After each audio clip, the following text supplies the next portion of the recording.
ममता जी कह रहे हैं कि महाराज जी भगवान ने इस दुखालयम की रचना ही क्यों की? सबके दुख कष्ट देखकर मन में आता है कि यदि इस संसार की रचना ही ना भगवान होती। के ऊपर क्यों है क्या? भगवान के ऊपर क्यों रखा गया है? वो अपने आप से अपने आप में खेल रहे हैं। आप भी तो वही हो। आप अपने को भूल करके स्त्री मान रहे हो, आप अपने को भूल कर बच्चा मान रहे हो, आप अपने को भूल कर पुरुष मान रहे हो। आपकी भूल है। आइए आप अपने स्वरूप में देखिए, कोई खेल नहीं हो रहा, कोई दुखालय नहीं। स्वप्न में हो अभी, इसलिए तुम्हें बहुत दुख सुख दिखाई दे रहा। जागो तो न सुख सुख है न दुख है। जे ही जाने जग जाए हेराई, जागे जथा स्वपन भ्रम जाई। इस भ्रम से आप निकलना चाहो तो निकल सकते हो, आप फंसना चाहो तो फंस सकते हो। आप अपने जाल में फंस गए हो, आप अपने जाल से मुक्त हो जाओ। आप कौन है? किसका प्रश्न है? आप कौन है? नहीं पता। बस यही पता लगा ले तो संसार का प्रश्न का समाधान हो जाए। जीव अविनाशी चैतन्य घन सुख स्वरूप, संसार स्वाप्निक भ्रम में। अब भ्रम में फंसकर अपने स्वरूप को भूल जाना ही दुख है। अपने स्वरूप को जान करके भ्रम का नाश हो जाना, यही परम स्वरूप है, यही परम सिद्धि है। अब संसार को भगवान ने क्यों रचा? आप कौन है? आप वही है।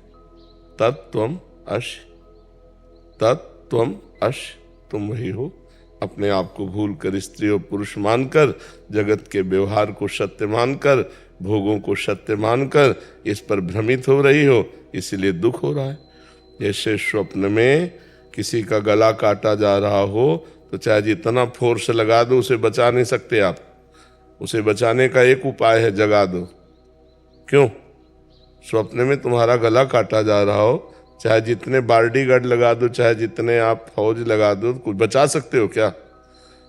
एक उपाय, उसे जगा दो केवल। स्वप्न में कोई समुद्र में डूब रहा है, अब चाहे सैकड़ों जहाज लगा दो, चाहे नौका लगा दो, चाहे तैराक लगा दो, आप उसे बचा नहीं सकते। उसे एक ही उपाय है, जगा दो। ऐसे ही उमा कहो मैं अनुभव अपना, सत हरि भजन जगत सब सपना। स्वप्न में आप अपने को स्त्री मान रहे, पुरुष मान रहे, दुख मान रहे, सुख मान रहे, ये एक स्वप्न है। भगवान ने अपने आप को ही त्रिगुण रूप में विस्तार कर दिया। सतोगुणी रूप, रजोगुणी रूप, तमोगुणी रूप। सृजन, पालन, संहार। वो अपने आप से आपका सृजन करते हैं, अपने आप से आपका पालन करते हैं, अपने आप से अपना संहार करते हैं। आप भी वही हो, जानो इस बात को। तो जे ही जाने जग जाए हेराई, जान गए तो ये संसार गायब हो जाएगा। जैसे जगाने पर स्वप्न गायब हो जाता है। अभी आप स्वप्न देख रहे हैं इसलिए सत्य लग रहा है। भगवान ने बड़ी करुणा की है। क्या बुरा रचा है हमें बताओ? आंख दी अच्छा देखो, जबान दी अच्छा बोलो, कान दिया अच्छा सुनो, हाथ दिया अच्छा करो। अभी आनंद आनंद है, कहाँ दुख है? अब करो मनमानी आचरण और अपने स्वरूप को भूल करके, तो फिर दुख तो है ही। तो भगवान ने एक खेल अपने लिए रचा है, तुम्हारे लिए थोड़ी रचा है। तुम कौन हो? तो तत्त्वमश, तुम वही हो। खत्म खेल। बस यही जानना तो जीवन मुक्त हो जाए। आत्यंतिक प्रलय यही है, मोक्ष। मोक्ष का मतलब क्या है? कभी बंधा ही नहीं तो मोक्ष क्या होना है? भ्रम, भ्रम नष्ट हो गया, बात समझ में आ गई। भगवान आप प्रभु हो, आप ही प्रभु हो। अपने आप को भूल कर स्त्री मान रहे हो, अपने आप को भूल कर पुरुष मान रहे हो, और इस संसार को सत्य समझ रहे हो, भोगों को सत्य समझ रहे हो। ये सब मोह निशा सब सोह निहारा, देखे स्वपन अनेक प्रकारा। ये भगवान की माया का एक भ्रमात्मक स्वरूप रचा हुआ है, जो आपका है। आप ही हैं वो, दूसरा कोई नहीं है।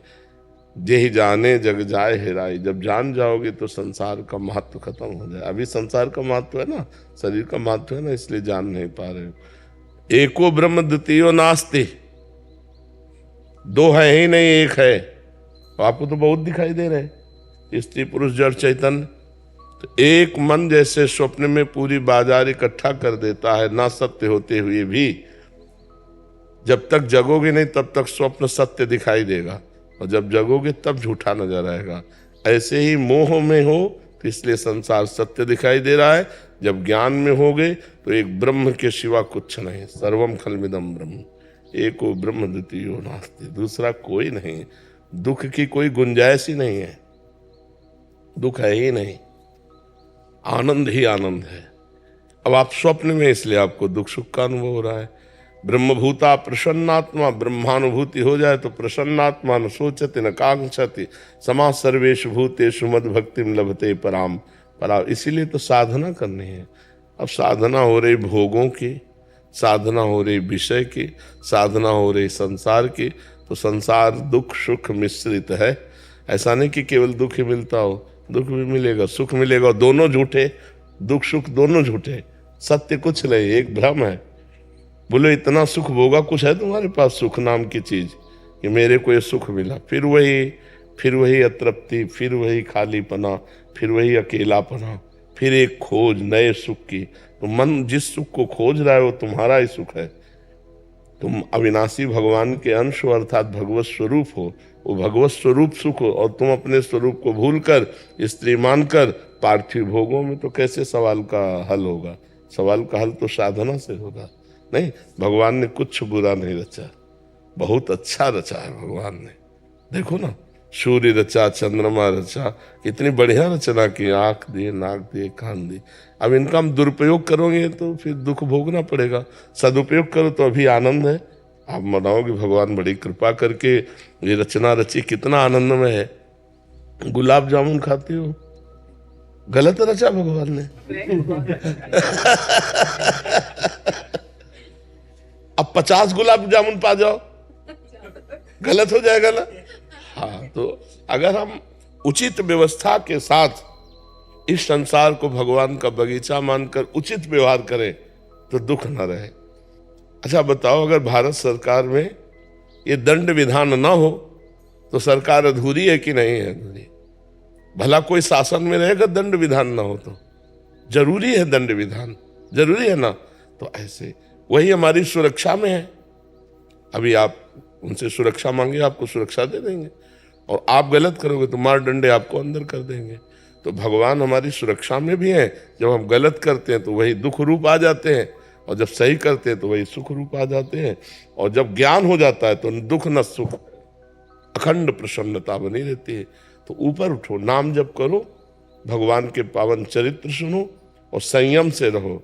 कोई गलत काम मत करो, तो अभी देखो आनंद आने लगेगा, हृदय आनंदमय होने लगेगा। मर्जी लौकिक खेल में, मर्जी जो खेल होता है उसमें खिलाड़ी होते हैं और जीत और हार होती है, और जीतने वाले को पुरस्कार मिलता है। तो मर्जी भगवान की सृष्टि का जो खेल है, मर्जी इसमें खिलाड़ी कौन है, जीत क्या है, हार क्या है और पुरस्कार? आप ही खेल है, आप ही खिलाड़ी हैं, आप ही विजय हैं, आप ही पराजय है। आप ही बनने वाले हैं, आप ही बनाने वाले हैं, आप ही मिटने वाले हैं, आप ही मिटाने वाले हैं।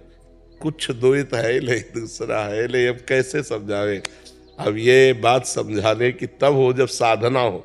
अगर साधना नहीं होगी तो समझ में कैसे आएगा? ये अज्ञान की धरा में ब्रह्म ज्ञान की बातें या भगवत ज्ञान की बातें थोड़ी समझ में आती हैं। अब चूंकि आध्यात्मिक विषय है तो पहले जब राधा बाबा से कोई प्रश्न करता तो कहते रोज 1 लाख नाम जप करो, 1 महीना 2 महीना, फिर हमसे बात करो आके, तो तुम कुछ समझ पाओगे। नहीं, अध्यात्म को कैसे समझ पाएगा जीव?